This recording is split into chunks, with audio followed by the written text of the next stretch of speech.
Ito tayo sa CR guys. Ito na yung condo update natin ngayon. Third week natin ngayon. So, ang ginawa ko lang ay naglinis.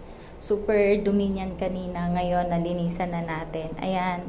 Ito, kahit papano nabawasan na yung dumi talaga. Siyempre, luma na. Hindi masyadong natanggal lahat. Pero, ayan, kahit papano maraming nabawas. Maraming nalinis. Ito, may dirt din dito kanina. Meron din siyang, alam mo yung mancha na talaga. So, ayan, nawala, natanggal. So, yan lang talaga. Ito talaga yung focus ko ngayon. Yung CR. Mga pinamili ko puro sa pang CR, ganon.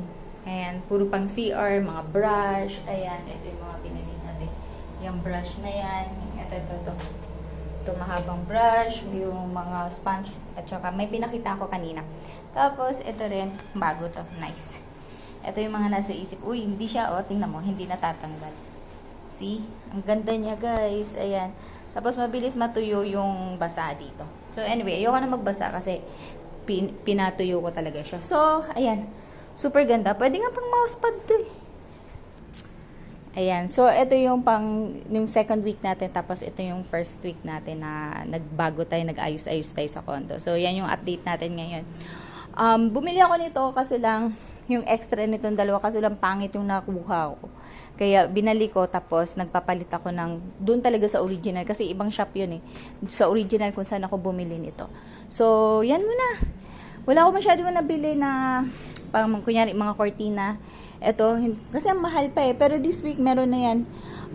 Babaguhin na natin yan. Tapos, etong sa higaan. May nabili akong tiles, ilalagay di. Gusto ko idikit yan dyan para mag-white yan. Gusto ko kasi white yung higaan. So, ayan, baguhin natin. Sana okay to siya. Pero kung hindi, baka bibili ako ng iba. So, ayan. At gusto ko talagang tirahin yung magsisilant ako dito eh. Ayan, linisin natin to. Lalagyan natin ng bagong sealant. Tapos saka natin lagyan ng arte. Baguhin ba natin yung lalagyan ba natin ng sticker dito. Alam mo yung mga dinidikit na ngayon. Baguhin ba natin ganon.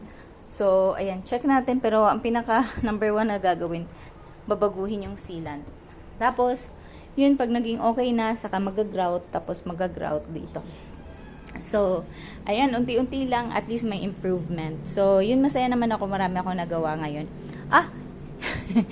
Hindi naman sobrang dami. Pero, masaya ako may nagawa ko this week, kahit yung CR lang. Gusto ko kasi sana yung ganito, ganyan, malinis ka agad, maganda ka agad yung forma. Kaso lang, hindi natin na-achieve yan this week. Kasi nga, konti lang talaga yung mga nabili ko. Puro pang CR lang, at saka hindi masyadong panggamit. Kasi gusto ko kasi yung linisan ko na ba, para pag nagsilant ako, nag-grout ako, mabilis na lang siya. Yun kasi yung pinaka-importante. So, yun lang, CR muna tayo. Dito kasi sa CR, parang gusto ko kasi, lalagyan ko ba siya ng wallpaper? Or, eto ba, ibang anong tawag nun, yung epoxy ba ilalagay ko dito? Or, tile sticker ba? Ito ba, lalagyan ko ba ng tile sticker? So, hindi ko talaga alam kung ano mas maganda. Pero, ayan, sinimulan ko muna sa basic. Basic na maglinis. Sobrang tagal ko naglinis, guys. Uy, lalagyan natin ng 5 hours. Kasama na yung papetiks-petiks doon. So, yun lang yung in-invest ko this day. Yun lang yung invest ko today. Maglinis lang ng CR. Tapos, yun. Ito pala yung bago ngayon. Galing sa IKEA. Ang ganda, no? Wala ako ibang malagyan. Ito lang yung nilagyan ko. Yung dating, air freshener. So, ang ganda niya. Sobra. So, yun lang. Ito, super happy ako dito. Sa personal, super ganda nito. Ayan. Ito, nag-dark kasi sa cellphone ko. Pero sobrang ganda nito. Ayan, hindi natatanggal. Diba? Hindi katulad nung luma na pagka ginanon mo. Like, for example, ito. Oh, mabilis lang. Ito, hindi. Hindi siya natatanggal. See? Tapos, pag binasa mo yan, mabilis matuyo. Ayun lang. Japan style daw ito eh. So, yun. Approve.